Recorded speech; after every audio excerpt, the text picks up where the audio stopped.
तो दलाल स्ट्रीट पर एक और एक्शन से भरे हफ्ते के लिए तैयार हो जाइए। सवाल यह है कि क्या बुल्स अपनी पकड़ बनाए रखेंगे या इस बार बेयर्स बाजार पर कब्जा कर लेंगे। चलिए उन सारे फैक्टर्स को समझते हैं जो इस हफ्ते मार्केट की दिशा तय करने वाले हैं। देखिए, इस हफ्ते हम बुल्स और बेयर्स के बीच एक जबरदस्त खींचतान देखने वाले हैं।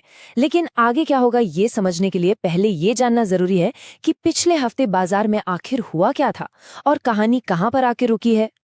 तो चलिए पिछले हफ्ते से ही शुरू करते हैं, जहां बाजार में एक जबरदस्त मुकाबला देखने को मिला। हफ्ते की शुरुआत में बेयर्स पूरी तरह से हावी थे, लेकिन बुल्स ने आखिरी पलों में एक शानदार वापसी की। आइए देखते हैं कि ये पूरा एक्शन कैसे हुआ। पिछला हफ्ता बिल्कुल एक T20 मैच जैसा था। दो हिस्सों की कहानी।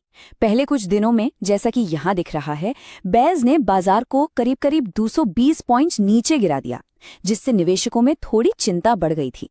लेकिन फिर आखिरी 2 दिनों में बुल्स ने ऐसी जबरदस्त वापसी की कि हफ्ते का जो कुल नुकसान था वो 100 पॉइंट से भी कम रह गया।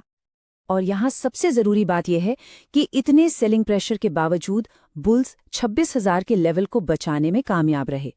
अब ये कोई मामूली नंबर नहीं है, ये एक बहुत बड़ा साइकोलॉजिकल लेवल है। इसे होल्ड करना निवेशकों के कॉन्फिडेंस को दिखाता है, और सच कहूं तो ये बुल्स के लिए एक बहुत बड़ी जीत थी। अब चलिए उन फैक्टर्स पर नजर डालते हैं जो इस हफ्ते बाजार को नीचे खींच सकते हैं।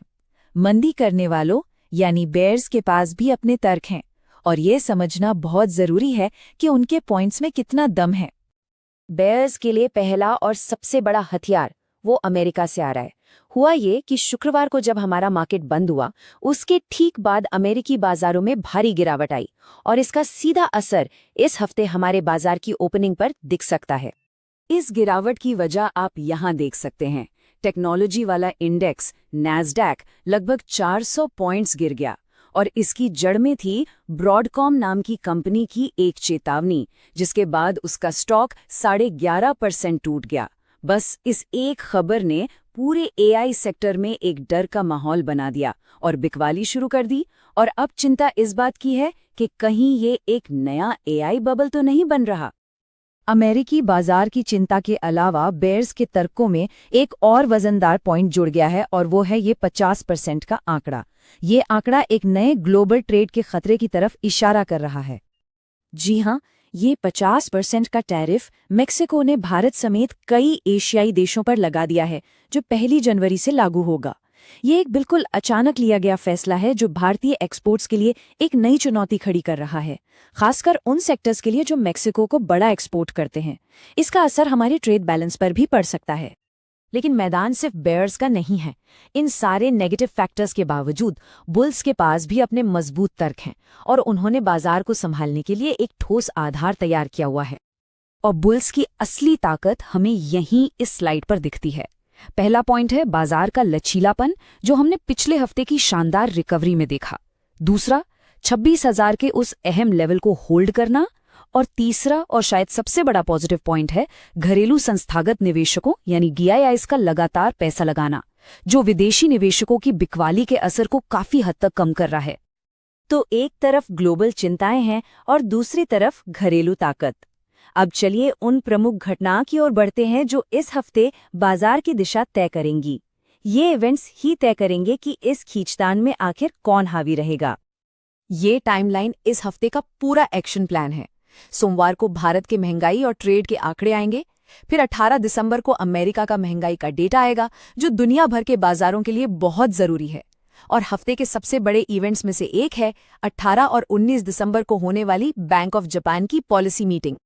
इस हफ्ते दुनिया के 3 बड़े सेंट्रल बैंक्स की मीटिंग है, जापान, इंग्लैंड और यूरोप।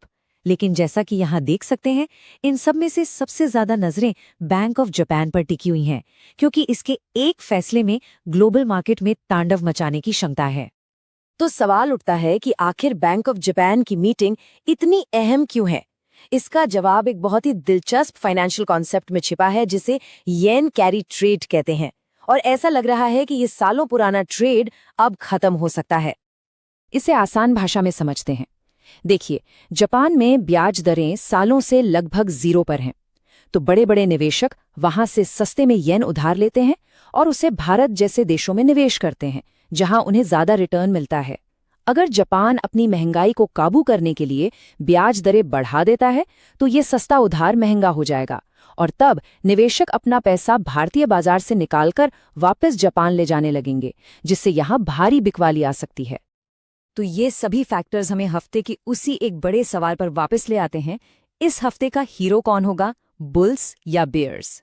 एक तरफ अमेरिकी बाजार, मेक्सिको टैरिफ और बैंक ऑफ जापान की बैठक जैसी ग्लोबल चुनौतियां हैं, तो दूसरी तरफ घरेलू बाजार की अपनी मजबूती और डीआईआईज का सहारा है।